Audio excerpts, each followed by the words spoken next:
This channel does not promote any violent, harmful, or illegal activities. All content provided by this channel is meant for an educational purpose only. Cancer Healer Center, a new beginning. বিপাকে পার্থ, আরো বিপাকে, কারণ শ্বশুরের বিরুদ্ধে রাজসাক্ষী হিসেবে গোপন জবানবন্দি দিলেন পার্থ চট্টোপাধ্যায়ের জামাই। এই মুহূর্তের বড় খবর, নিয়োগ দুর্নীতি মামলায় রাজসাক্ষী পার্থর জামাই কল্যাণময়। সুজয় আমাদের প্রতিনিধি আমাদের সঙ্গে রয়েছেন। সুজয়, তারপরে পার্থ চট্টোপাধ্যায়ের বিপদ আরো কিছুটা বাড়লো, তাই তো?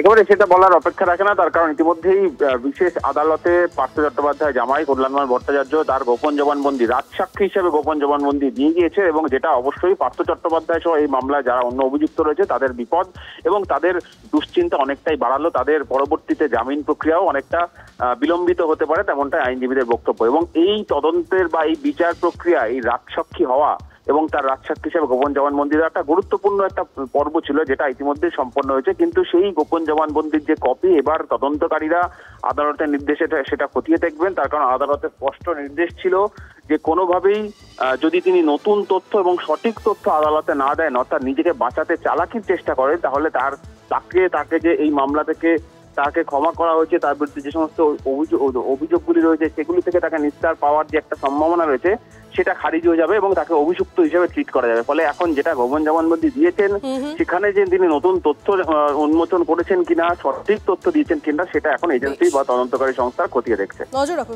সুজয়, ধন্যবাদ। আর একবার আপনাদেরকে জানিয়ে রাখি যে খবরের দিকে আমাদের এই মুহূর্তে নজর। আরো বিপাকে পার্থ, শ্বশুরের বিরুদ্ধে রাজসাক্ষী হিসেবে গোপন জবানবন্দি দিলেন পার্থ চট্টোপাধ্যায়ের জামাই। নিয়োগ দুর্নীতি মামলায় রাজসাক্ষী পার্থর জামাই কল্যাণময়। শ্বশুরের বিরুদ্ধে রাজসাক্ষী জামাই,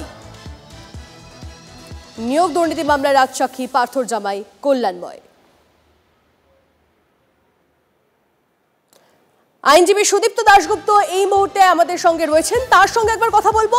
এবং সুদীপ্ত বাবু, আপনার থেকে যেটা জানতে চাইবো যে পার্থ চট্টোপাধ্যায়ের এই যে গোপন জবানবন্দি দিলে তার জামাই রাজসাক্ষী হলেন, সেক্ষেত্রে তার সমস্যা কতটা বাড়তে চলেছে?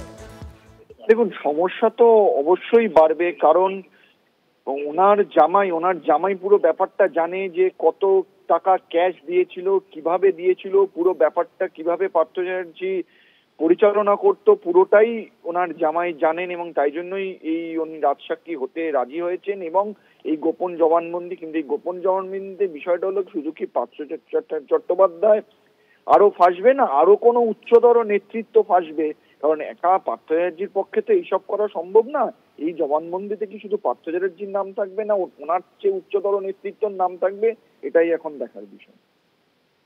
বেশ, ধন্যবাদ, অনেক ধন্যবাদ আমাদের সঙ্গে কথা বলার জন্য। পরে খবরে আসি, দলের একাংশের বিরুদ্ধে তোপ দেখে বিস্ফোরক কুণাল ঘোষ। কি বলছেন? নিজেকে হাতি, একাংশকে মশা বলে কটাক্ষ কুণালের। দু একটি প্রাণী ভালো সাজতে আমাকে নিশানা করছেন। স্থাবকতা নিয়ে গুটবুকে থাকা নেতারা দলে বিপজ্জনক। পাড়ার ভোটে যারা বাবাকে জেতাতে পারে না তাদের মুখে বড় কথা, এই মন্তব্য করেছেন কুণাল ঘোষ। নিজেকে হাতি, একাংশকে মশা বলে কটাক্ষ কুণালের একটা পোস্ট করেছেন। সেই পোস্টটা কার উদ্দেশ্যে, কাদের উদ্দেশ্যে এই ধরনের মন্তব্য, এই ধরনের পোস্ট নিয়ে কেন করছেন? দু একটি প্রাণী ভালো সাজতে আমাকে নিশানা করছেন। স্থাবকতা দিয়ে গুটবুকে থাকা নেতারা দলে বিপজ্জনক, এটা লেখা রয়েছে তার পোস্টে। সেই পোস্ট আপনাদেরকে দেখাচ্ছি সোশ্যাল মিডিয়ায়, সেই পোস্ট। সায়ন্ত আমাদের প্রতিনিধি আমাদের সঙ্গে রয়েছেন, সায়ন্তর সঙ্গে কথা বলি। সায়ন্ত, এই যে তিনি পোস্ট করলেন, এই পোস্ট করে দলেরই একাংশের বিরুদ্ধে তিনি ক্ষোভ উগড়ে দিচ্ছেন, কিন্তু তারা কারা, কাদেরকে নিশানা করতে চাইছেন তিনি? একদমই সেটাই কিন্তু প্রশ্ন, কাদের বিরুদ্ধে তিনি এই বার্তা দিতে চাইলেন। মূলত সমাজ মাধ্যমে তিনি যে পোস্ট করেছেন তা রীতিমতো গুরুত্বপূর্ণ, শুধু বলা যায় না, দলের মধ্যেও যথেষ্ট অস্বস্তিদায়ক হয়ে উঠেছে। কারণ দুদিন আগে সুদীপ বন্দ্যোপাধ্যায়কে নিয়ে তার পোস্ট, সেটাকে নিয়ে উত্তর কলকাতা জেলা সভাপতির অঙ্কে মূলত দ্বন্দ্ব, সেটা নিয়ে যেমন অস্বস্তি তৈরি হয়েছিল, তেমন সেই দুদিন সেই পরিস্থিতি কাটতে না কাটতেই আবার সমাজ মাধ্যমে এই পোস্ট করা হয়েছে।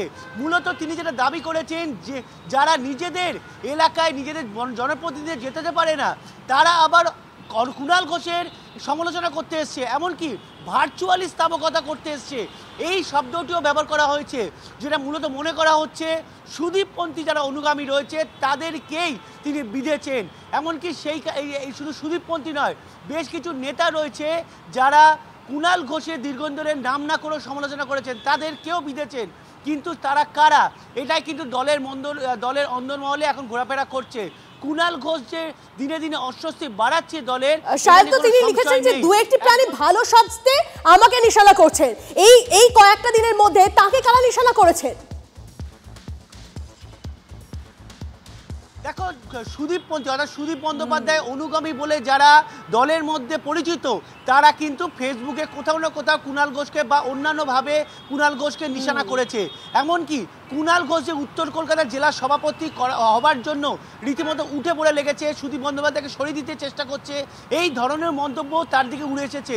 তাদেরকেই বার্তা দিতেই কুণাল ঘোষ এই ধরনের মন্তব্য করেছে সমাজ মাধ্যমে, তা মনে করছে রাজনৈতিক মহল। একই সঙ্গে তোমায় বলে রাখি, এই পোস্টে একটা বিষয় উল্লেখ করা হয়েছে যে যারা আরজিকর আন্দোলন বা যখন আরজিকর ঝড় চলছিল তখন এদের কাউকে দেখা যায়নি, তারা কখনো দলের পাশে দাঁড়ায়নি, তারা এখন কুণাল ঘোষকে বিরুদ্ধে এসেছেন। তারা সাহস পায় কোথা থেকে? স্বাভাবিকভাবেই কুণাল ঘোষের এই মন্তব্য কিন্তু দলের মধ্যে প্রশ্ন তৈরি করেছে। তাহলে কি কুণাল ঘোষ বারবার করে আমরা দেখেছি তৃণমূল নেত্রী মমতা বন্দ্যোপাধ্যায় তিনি বলেছেন দলে অন্তর্দ্বন্দ্ব নয়। এই যে কুণাল ঘোষ যে মন্তব্য করলেন, আচ্ছা তোমার কাছে আমরা আসছি, তোমার সঙ্গে কথা বলছি, শান্ত তুমি আমাদের সঙ্গে থাকো প্লিজ। এই মুহূর্তে আমরা যোগাযোগ করে নিয়েছি সজল ঘোষ, বিজেপি নেতা, তিনি আমাদের সঙ্গে রয়েছেন। সজল বাবু, দলের একাংশের বিরুদ্ধে এবার তোপ দিকে বিস্ফোরক কুণাল ঘোষ। তিনি বলছেন নিজেকে হাতি এবং একাংশকে মশা বলে কটাক্ষ করেছেন, বলছেন দু একটি প্রাণী ভালো সাজতে আমাকে নিশানা করছেন। স্থাবকতা দিয়ে গুডবুকে থাকা নেতারা দলে বিপজ্জনক, এই পোস্ট করেছেন তিনি। এখন এদের দলে কে কখন হাতি, কে কখন ডোবারম্যান, কে কখন মশা, এটা বলতে পারবো না, কিন্তু পুরো দলটা যে একটা জন্তু জানোয়ারের, মানুষের আর নেই, সেটা প্রমাণিত হয়ে গেছে। এদের দলে কেউ বাঘ, কেউ কুমির, কেউ হাঙর, কিন্তু দলটা যে মানুষের নয় সেটা প্রমাণ হয়ে গেছে। আর রইল বাকি কুণাল ঘোষের বিস্ফোরণ। কুণাল ঘোষের ওই বিস্ফোরণে বারুদান নেই, শুধু ধোঁয়া হয় কিছুটা। আপনারা খানিকটা রিয়াকশন দেন, এই আমরা কিছুটা কথা বলি, এই নিয়ে উনি বেঁচে আছেন।